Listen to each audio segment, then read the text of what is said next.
Welcome back to Public Affairs on Peach. And April is Autism Awareness Month and the subject of this week's program. Well, our guest this segment is Kimberly Dick. She is the Executive Director of Autism Speaks here in Georgia and in Tennessee. I want to welcome you to the program. And I got to tell you, the organization that you are a part of, too, it has a long history and really talking about Autism Speaks, and it's been around for quite a while. What does your organization do when it comes to autism in the community? Because I know a lot of people depend on what your organization has to offer. Sure. Autism Speaks was founded in 2005 by Bob and Suzanne Wright, and Autism Speaks is the world's largest science and advocacy-based autism organization. Right. And how long have you been with the organization? I've been with the organization for 5 years. And how proud, I think, when you talk about that, because I see your eyes kind of lit up when you said how long it's been around and how big the organization is.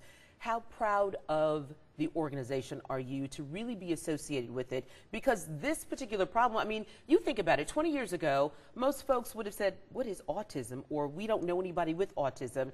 You think about how many people now can associate, I've got this family member or a friend of mine, or I've got a friend who is autistic. Think about that, too. We are becoming more educated. Yes, absolutely. I first got involved with Autism Speaks when my own son was diagnosed when he was 2.5 years old.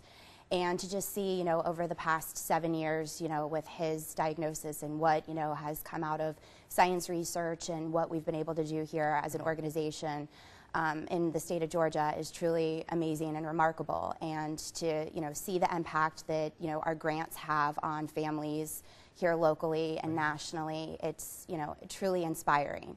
And, we are a small organization. We're less than 200 employees. But, with 1 in, 68 children diagnosed, it's really our families. We are very grassroots driven, and our families and volunteers are amazing. Right. No, it makes a big difference. Why is April so important in regards to autism, though? The United Nations in 2007 declared April to be Autism Awareness Month. And at Autism Speaks, we have a huge international campaign called Light It Up Blue. And many people have probably seen buildings, around the city and around the state, lighting up blue for shining a light on awareness of autism. Light It Up Blue. Go a little bit more into that, because there was someone else who said, well, what is this Light It Up Blue? How long has that been around, and what is that about? Talk about that, Kimberly. Yeah, so we have buildings all over the world, the Sydney Opera House, the Empire State Building, that light up blue for, the whole month of April, or, possibly just April 2nd for Autism Awareness Day. And it's to raise awareness that, autism is prevalent, that it is an epidemic, and that if you don't know someone with autism now, you will. You better believe it, and we just touched on that.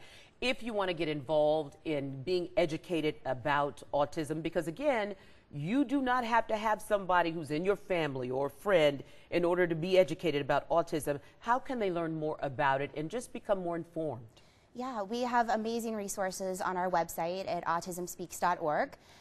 To find specific events that we're doing here in Georgia and learn how to volunteer and get more involved with our organization, if you go to autismspeaks.org/Georgia, we list lots of community events on there. When one child is on the spectrum, Kimberly, and the other is not, how do you teach the child who is not on the spectrum to deal with the child who is, to understand, to cope, to learn, to be patient? How do you go about doing that? Because again, sometimes it's not about the child who needs help, it's about the child who doesn't. Yeah, so autism really, it doesn't just affect a family, it affects, a community and everyone in that community. And, we have a saying in the autism community that if you've met one individual with autism, you've met one individual with autism. It truly is a spectrum.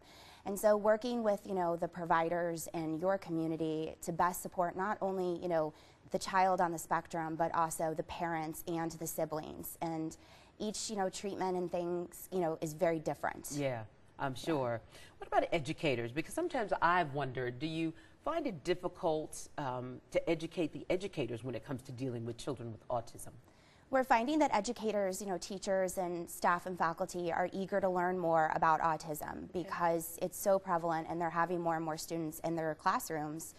And, just getting to learn, each child uniquely, and we have a lot of resources at Autism Speaks that we will provide, upon request, or if they're online doing their own research. Right. So, yeah, that makes a huge difference. Well, earlier this week, Hartsfield-Jackson International Airport opened a room for travelers who are on the autism spectrum.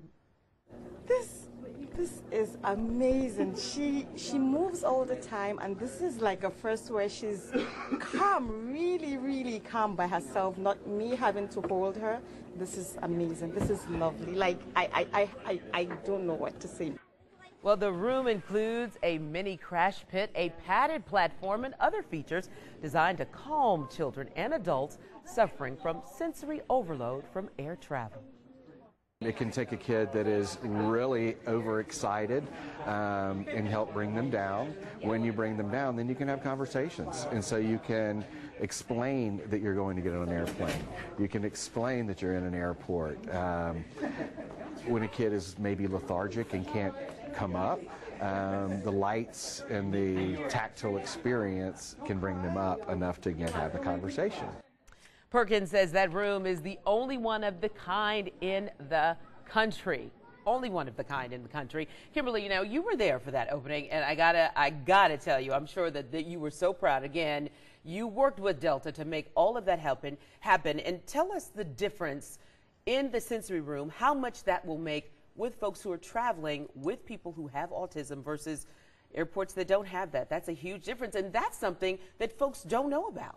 Yes, so it's brand new. We're the first in the country to have this at Hartsfield-Jackson Airport, and Delta travelers were super excited that families will be able to take advantage of this quiet space in the concourse, that whether their flight's delayed or they have a layover or they get to the airport really early before their flight, a place that their child can have some sensory, integration and just feel more comfortable about the anxiety of the traveling process. Oh man, that is absolutely outstanding. That is a positively Georgia, let me tell you. Well, coming up for you after the break, we will talk about an autism response team at Autism Speaks. You are watching Public Affairs on Speech. Stay with us.